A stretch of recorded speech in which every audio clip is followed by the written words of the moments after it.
world was so complete that you knew what you had to do and you knew what you had to be. The level of detail was just incredible. What was the brief you got from Yorgos, and how did you tackle that collaboratively together? He was keen to make a sort of a studio-based film so he could build all the worlds in a sort of using from 1930s sort of techniques right through to high-tech LED screens and anything we can, but sort of leaving out the CGI and green screen as much as we possibly could. And that we would make everything from miniatures to worlds to streets to houses to everything. Basically, his theory was he didn't want it to be a pastiche of a 1930s movie as if it was made then, and he didn't want it to be stylized for the sake of stylization. He just knew that Bella was a made-up character, so we could create our own world, and he believed that if you merged the principles of all of those techniques from the beginning of filmmaking up to modern, right up to the LED, modern day stuff, you would create something that was new and unique in its flavor.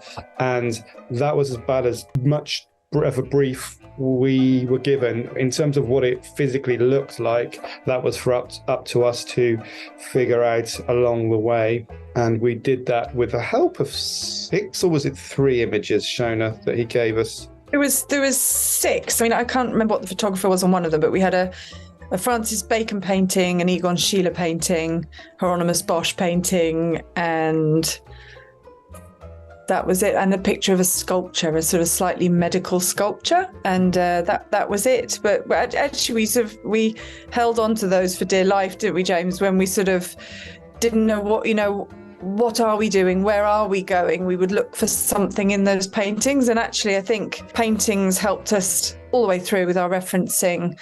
Because you can read different things into paintings, which means you're not copying something or referencing really strong, like you say, pastiches. You're doing something different. You're interpreting something already.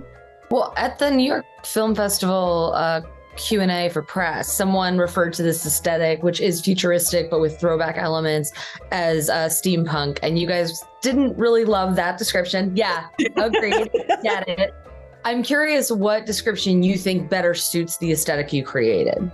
I think it's actually Bella's aesthetic. It's a Victorian world seen through the eyes of a child growing up, but also with the lens of Baxter, who is this, kind of maverick surgeon. So he sort of was a designer in his own right. So it's really the world through Bella's eyes. I don't think it has a genre or it's Victorian, I suppose, in its sort of grounding, but I hope it doesn't have a genre. That's why I think we were sort of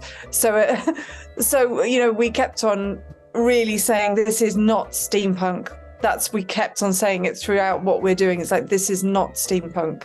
This is not where we're going, Yeah, we tried to veer away from that in the traditional sense. I suppose it's kind of a magpie genre. The world we live in is made up by so many different designers, architects, nature. Everything has evolved, and even in one period of everything that's being built now or for the last 30 years is borrowed from something else and seen. So it's kind of, I'd say, a magpie thing with a touch of surrealism, maybe a little bit, but not surrealism, psychedelia. Well, speaking to that, watching the film, I've seen it twice now. And the second time I picked up some details that I had missed the first time. Like one of them, when you go inside the brothel, from the outside, the windows don't look like this, but from the inside, they look like penises. They are. Right. Thank you for confirming. But I was curious about kind of coming up with these kind of details. And there are other details in the film that you're particularly proud of kind of working in there. I think the penis windows were sort of they were there because of the blatant fact that everybody would know that was a brothel, everybody watching the film, but Bella wouldn't see that, and she wouldn't even see the giant penises, and even if she did, it wouldn't mean anything bad or good to her. It just was. So, and the reason you see them more inside is because they're silhouetted because they're letting the light in. Whereas on the street, they're there, but you don't notice them because of the texture of the relief of the building, and also they're not emitting the light as well, so they're not so much in silhouette. In terms of like Baxter's living room with the memory foam carpet and the ginormous interlocking ears on the ceiling and kind of, I mean, they're pretty surreal actually. Everywhere we had so many details that were just absolutely the sets were layered deeply, and because there was two of us, we were able to and of course a bigger team, but we were able to kind of work in such a way that we were from conception, where Shona sort of worked a lot in detail. We were able to create the worlds and the detail all in unison, so it was very useful having two brains on it. A good example that I think of is the room where she plays the piano, for example, was tufted like upholstery. It was soft as you walked on the floor. So, the floor. So that's not normal. You walk differently.